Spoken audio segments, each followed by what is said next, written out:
Merong isang hadis ng Rasulullah sallallahu alaihi wasallam. Ang hadis na ito ay tumutukoy ito sa gantimpala o kahigitan ng isang tao na pupunta siya sa masjid sa araw ng Biyernes. Sabi ng Rasulullah sallallahu alaihi wasallam sa kanyang hadis na mula kay Abi Hurairah radhiyallahu anhu, anna Rasulullah sallallahu alaihi wasallam qala. Sabi ng Rasulullah sallallahu alaihi wasallam, man igtasala yawmal jum'ati guslal janabati thumma raha. Sabi ng Rasulullah, kung sino man anya ang naligo sa araw ng Biyernes, Yawmul Jum'ah, na ang kanyang pagligo ay parang pagligo ng isang taong junub. Ibig sabihin ng junub, ito yung estado ng isang tao na galing siya sa pakikipagtalik niya sa kanyang asawa. Thumma raha, at pagkatapos sabi ng Rasulullah ay pumunta siya sa masjid.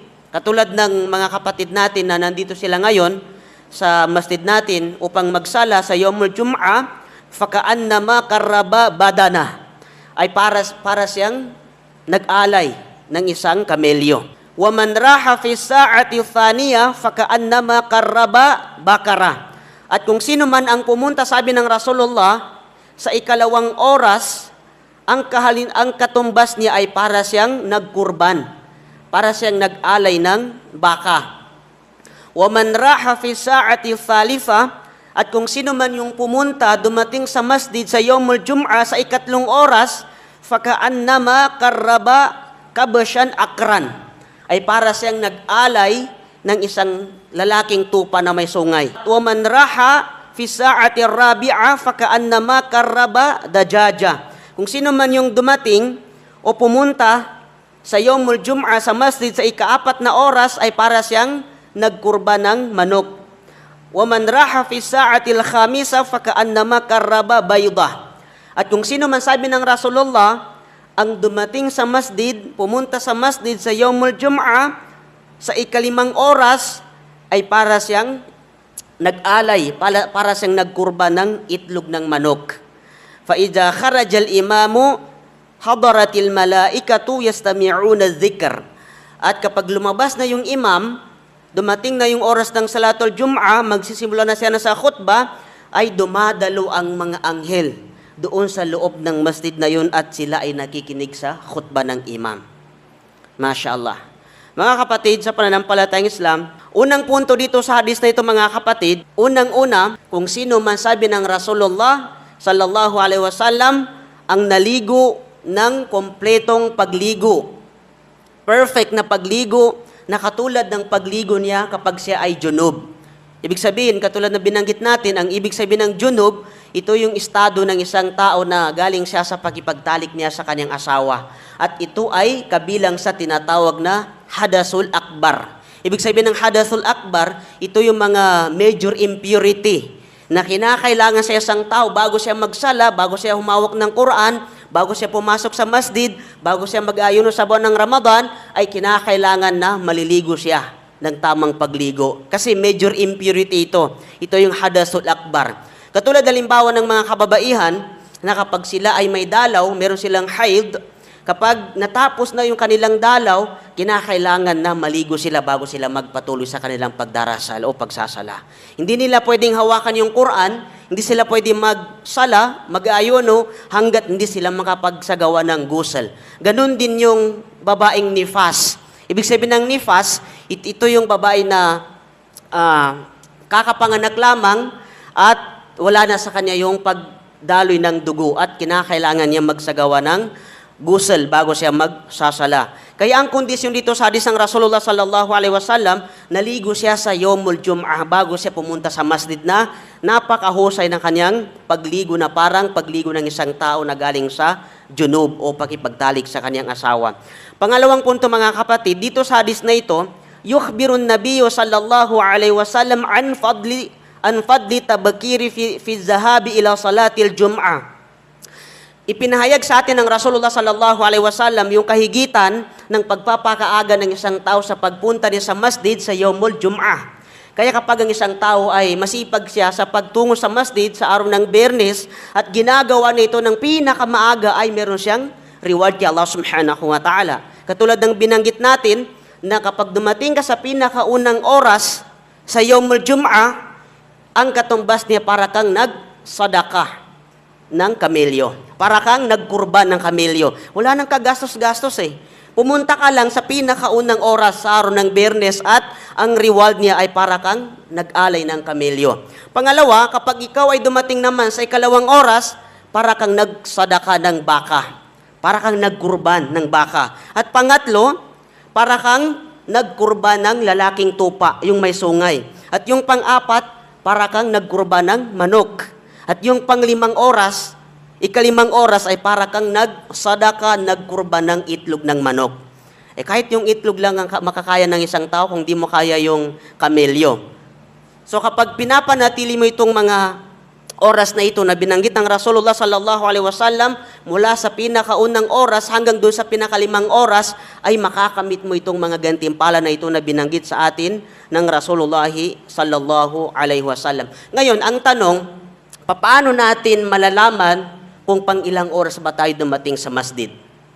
Katulad ba ng ginagawa natin tuwing Friday na halos sabay-sabay dumarating sa masjid?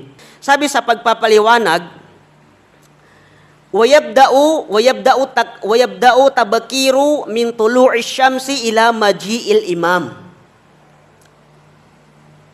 Wa huwa khamsu sa'atin.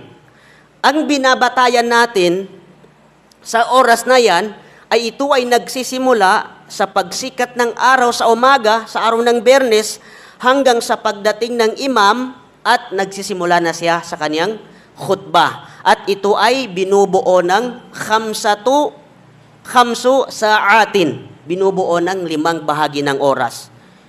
So, ibig sabihin, ang beses natin dito sa oras na ito, sa Yawmul Jum'ah, yung pagsikat ng araw sa umaga hanggat sa pagsisimula ng imam sa kanyang pagkukhutbah. At وَتُقَسَّمُ عَلَى حَسَبِ الْوَقْتِ بَيْنَ طُلُوعِ الشَّمْسِ إِلَى دُخُولِ الْإِمَامِ وَسُعُودِهِ الْمِنْبَارِ لِخُطْبَةِ 5 أَجْزَاءٍ. At yung pagitan ng pagsikat ng araw hanggat sa pagsisimula ng imam sa kanyang pagkukhutbah, ito ay hahatiin mo ng 5 oras. Kasi 5 yung binanggit ng Rasulullah. Di ba 5 yung gantimpala na binanggit ng Rasulullah? So hahati mo ito na 5 bahagi ng oras upang malaman mo kung pang ilang oras ka ba dumating sa masjid sa araw ng Biyernes at malaman mo kung ano yung gantimpala ng pagdalo mo sa masjid.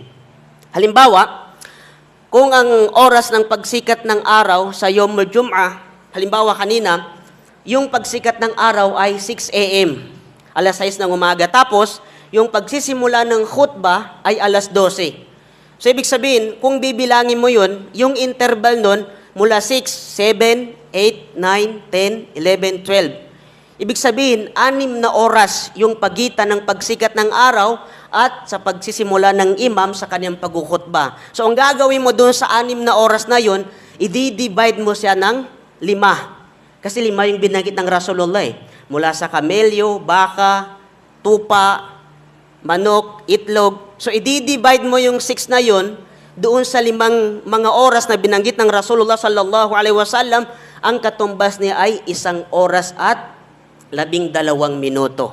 So, yun ang katumbas ng bawat oras na binanggit ng Rasulullah sallallahu alaihi wasallam. Ibig sabihin, napakaaga nun. Halimbawa, kung 6 yung pagsikat ng araw, kung gusto mo makamit yung gantimpala niya kay Allah subhanahu wa ta'ala, yung pinakaunang darating sa masjid sa araw ng Biyernes o di kaya pinakauna, nandun siya sa pinakaunang oras, dapat napupunta siya ng pinakamaaga sa masjid. Around 8, 12, something like that. Ganun kaaga yun mga kapatid. Hindi lang yung basta dumarating tayo dito sa masjid na magsisimula na yung pagkukhutbah. So, yun ang binabatayan natin para makamit natin yung reward na binanggit ng Rasulullah sallallahu alaihi wasallam. Dapat na alam mo yung oras ng pagsikat ng araw at yung pagsisimula ng khutbah at i-divide mo yun dun sa 5 mga oras na binanggit ng Rasulullah sallallahu alaihi wasallam. At kung ano yung result nun, yun ang katumbas ng bawat oras na binanggit ng Rasulullah sallallahu alaihi wasallam. At bilang panghuli mga kapatid, فَإِذَا خَرَجُ الْإِمَامُ لِخُطْبَةِ تَوَقَّفَتِ الْمَلَائِكَةُ الْجَالِسُونَ عَلَى الْأَبْوَابِ لِكِتَابَةِ الدَّاخِلِينَ لِلْمَسْجِدِ awwal fa awwala anil kitabah wa ja'u yastami'una dhikra wal khutbah. At tandaan natin, kapag ang imam ay tumayo na at nagsisimula na siya sa kanyang pagkukhutba, ang mga malaika ay isinasarado na nila ang kanilang mga listahan. Kasi yung mga malaika, magsimula doon sa pinakaunang oras na dumating, hanggat doon sa ikalimang oras na dumating, ay nililista ng mga anghel ng Allah subhanahu wa ta'ala kung sino ang unang dumating, sino ang ikalawa, ikatlo, ikaapat, hanggat doon sa ikalimang oras. At sabi sa pagpapaliwanag, kapag nagsisimula na yung imam sa kanyang khutbah, ay dumadalo ang mga anghel ng Allah subhanahu wa ta'ala. Sila ay nananatili sa mga pintuan ng masjid at sila ay nakikinig sa khutbah ng imam hanggat sa matapos ang salatul Jum'ah. Subhanallah. Mga kapatid, kahit na hindi man natin nakikita, pero ang katotohanan, tuwing Jum'ah sa bawat mga masajid ay may mga anghel ang Allah subhanahu wa ta'ala na sila ay dumadalo doon sa khutbah na yun. Pero hindi natin nakikita. At isa sa ginagawa ng mga anghel na yun ay nililista niya kung sino yung mga tao na nagsala sa araw na yun. May listahan tayo Para tayong nag-aaral dito sa masjid, mga kapatid. Di ba pag pumunta ka sa paaralan, sa school, yung mga kabataan, may attendance ang teacher doon Hindi ka lang basta-basta pumupunta doon, nagda-time in, nagda-time out, na wala kang attendance. Meron tayong kanya-kanyang attendance. Kaya pagsapit ng closing, moving up, may mga nakakatanggap na award na perfect attendance. Gayun din sa pagdarasal natin o pagtungo natin sa masjid. Sa bawat hakbang, sa bawat pagpasok natin sa masjid, may attendance tayo kay Allah subhanahu wa ta'ala. Nililista ng Allah subhanahu wa ta'ala kung sino yung mga tao na nagpapakasumikap sila sa pagdarasal nila, pagdalo nila ng salatul Jum'ah. Gayon din, na nililista ng Allah subhanahu wa ta'ala kung sino yung mga tao na tinatamad sila sa pagpunta nila sa masjid at sinasadya nilang hindi dumalo sa pagdaraos natin ng salatul Jum'ah.